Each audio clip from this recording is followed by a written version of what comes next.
একেবারে সংসদের টানেলের মুখটাতে আছেন সহকর্মী মোহাম্মদ হুসাইন যুক্ত হচ্ছেন আমাদের সঙ্গে।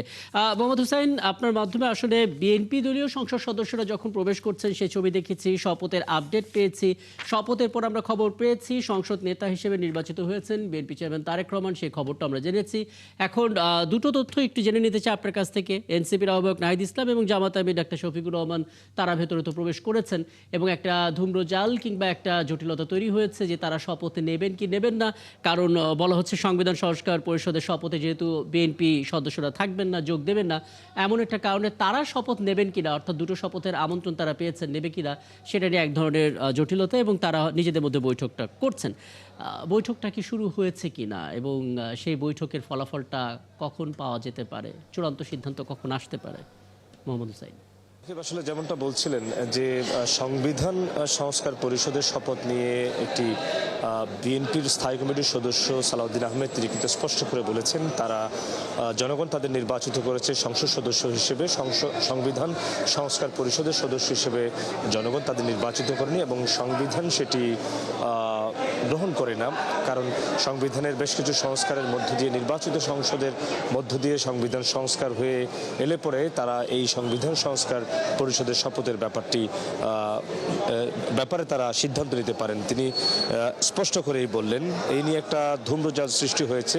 নিশ্চয়ই জামায়াত ইসলামী নেতারা অর্থাৎ জামায়াতের আমির শফিকুর রহমান তিনি প্রবেশ করেছেন একটু আগে।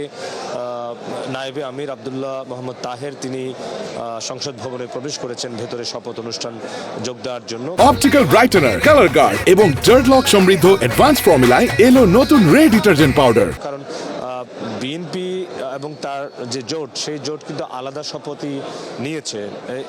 এছাড়া জামায়াতের জোট আলাদা শপথ নেয়ার কথা রয়েছে। আমরা যতটুকু জানি 10:30টার দিকে বিএনপি চেয়ারম্যান তারেক রহমান এর নেতৃত্বে যে নবনির্বাচিত সংসদ সদস্যরা রয়েছেন তারা শপথ নিয়েছেন। তার আগে বিএনপির স্থায়ী কমিটির সদস্য সালাউদ্দিন আহমেদ বেশ কিছু নিয়মাবলী তুলে ধরেছেন তার দলের নেতৃবৃন্দের উদ্দেশ্যে। তো এবং আপনি জানেন যে একটা দীর্ঘ ফ্যাসিবাদ বিরোধী আন্দোলনের মধ্য দিয়ে কিন্তু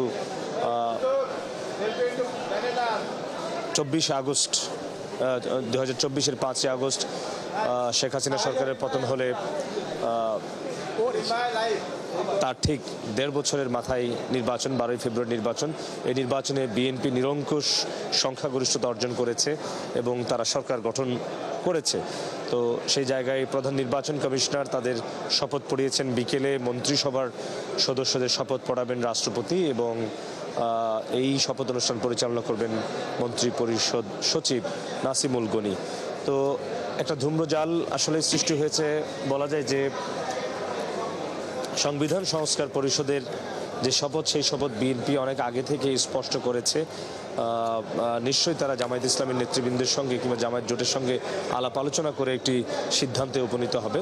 কারণ বিএনপি স্পষ্ট করে বলেছে আসলে সেই আলাপ আলোচনা হয় কি না হয় সেই আপডেটগুলো আসলে জানার চেষ্টা করব। এবং বাস্তবতা হচ্ছে ঠিক এই মুহূর্তে 11 দলীয় জোটে থেকে যারা নির্বাচিত হয়েছেন তারা একসাথে বসে একটি বৈঠক করছেন। তারা আসলে শপথ নেবেন কি নেবেন না সেই ডিসিশনটা হয়তো এই বৈঠকের পরে আমরা জানতে পারবো। আপনি তো আছেনই, আপনার মাধ্যমে নিশ্চয়ই সেই খবর আমরা জানবো।